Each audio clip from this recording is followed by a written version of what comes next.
Assalamualaikum warahmatullahi wabarakatuh. Perkenalkan, kami dari kelas 6D Pendidikan Matematika dengan anggota kelompok Anissa dengan NPM 1811050174 dan Tessa Anggreni dengan NPM 1811050419.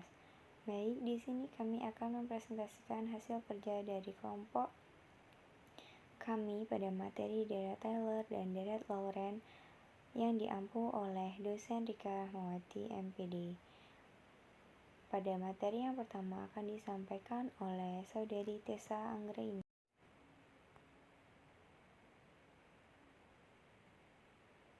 Deret Taylor, misal fungsi analitik pada mutlak Z min Z0 kurang dari R, lingkaran dengan pusat di Z0 dan jari-jari R.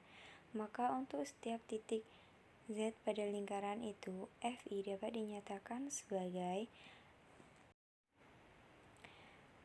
Fz sama dengan sigma tak terhingga N sama dengan 0 An dalam kurung Z min Z0 pangkat N mutlak Z min Z0 kurang dari R dengan An sama dengan F pangkat net N dalam kurung Z0 per N faktorial N sama dengan 0, 1, 2, dan seterusnya. Atau dapat ditulis dengan F dalam kurung Z sama dengan F dalam kurung Z0 plus F turunan pertama dalam kurung Z0 per 1 faktorial dalam kurung Z min Z0 plus F 2 faktorial dalam kurung Z0 per 2 faktorial dalam kurung Z min Z0 pangkat 2 plus dan seterusnya hingga mutlak Z min Z0 kurang dari R. Deret di atas disebut deret Taylor. Di titik Z0 dan daerah mutlak Z min Z0 kurang dari R disebut daerah konvergenan atau keanalitikan deret. Bila Fz fungsi Ethier, maka daerah keanalitikan deret yaitu mutlak Z min Z0 kurang dari tak terhingga.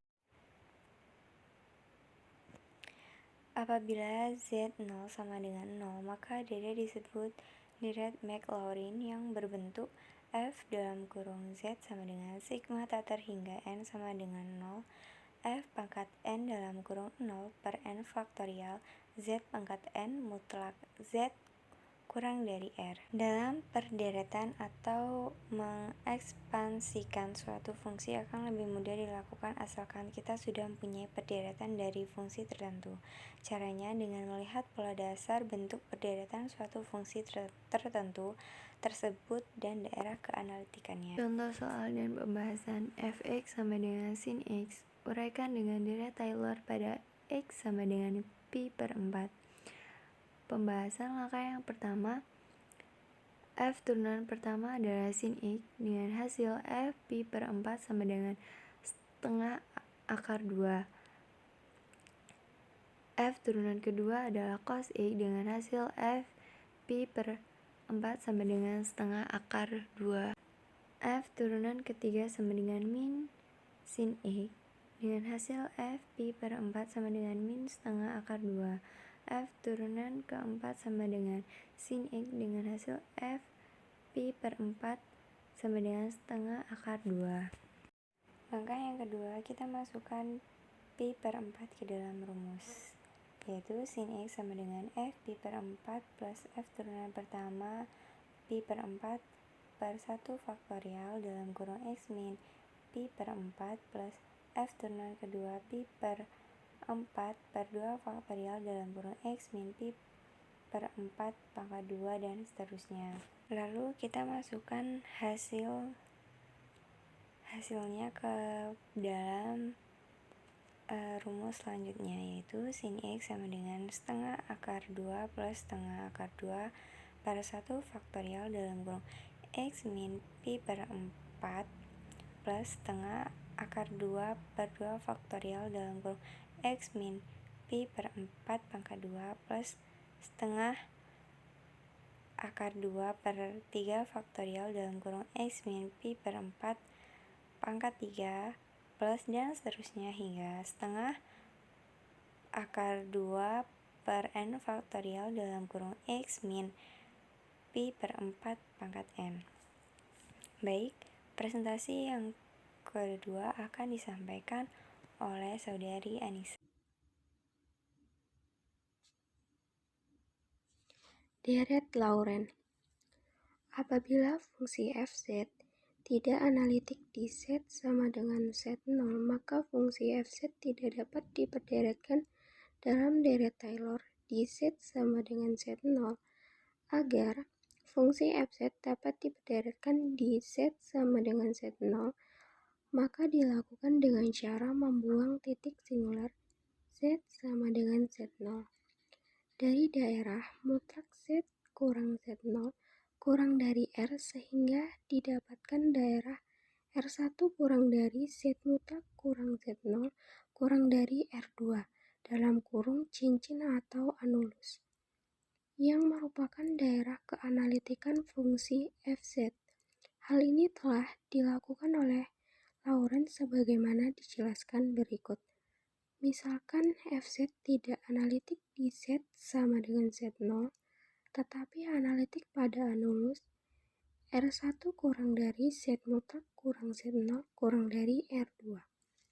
Maka fungsi fz dapat diperderetkan di Z sama dengan Z0 menjadi bentuk deret Lawrence sebagai berikut.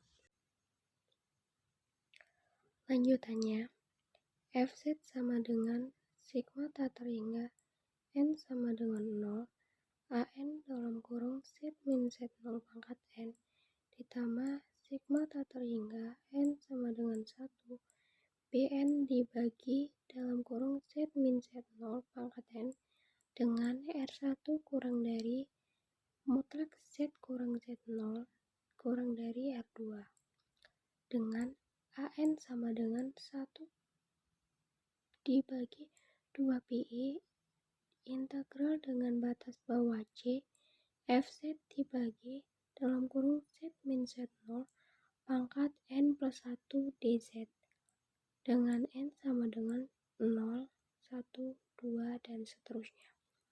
Dan bn sama dengan 1 dibagi 2 pi integral dengan batas bawah C fz dibagi dalam kurung Z min Z0 pangkat min n plus 1 dz dengan n sama dengan 1, 2, 3, dan seterusnya.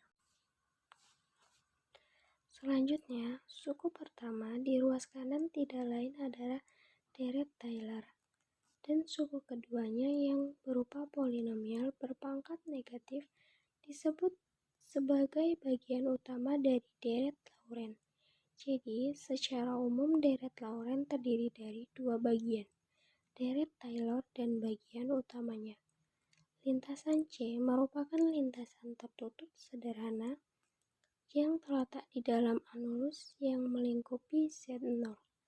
Anulus itu kemudian menjadi daerah konvergensi deret Lawrence.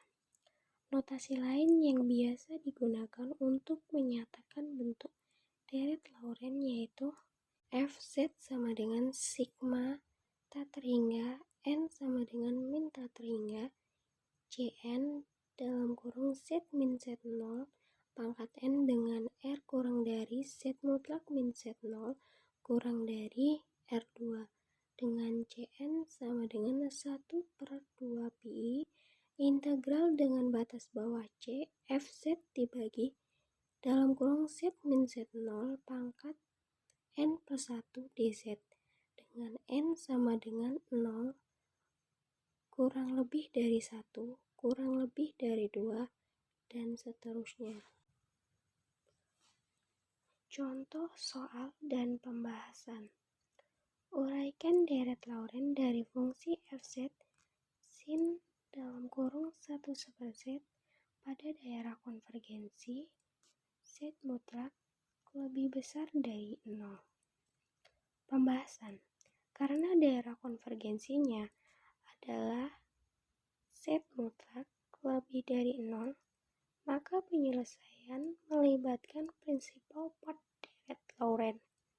Perhatikan bahwa sin Z sama dengan sigma dalam kurung min 1 pangkat N dikali Z pangkat 2N plus 1 dibagi dengan dalam kurung 2N plus 1 faktorial. Jadi, dimasukkan ke dalam rumus sin 1 per Z sama dengan sigma min 1 pangkat N dibagi dalam kurung 2N plus 1 faktorial dikali dengan 1 per Z pangkat 2N plus 1 menjadi sigma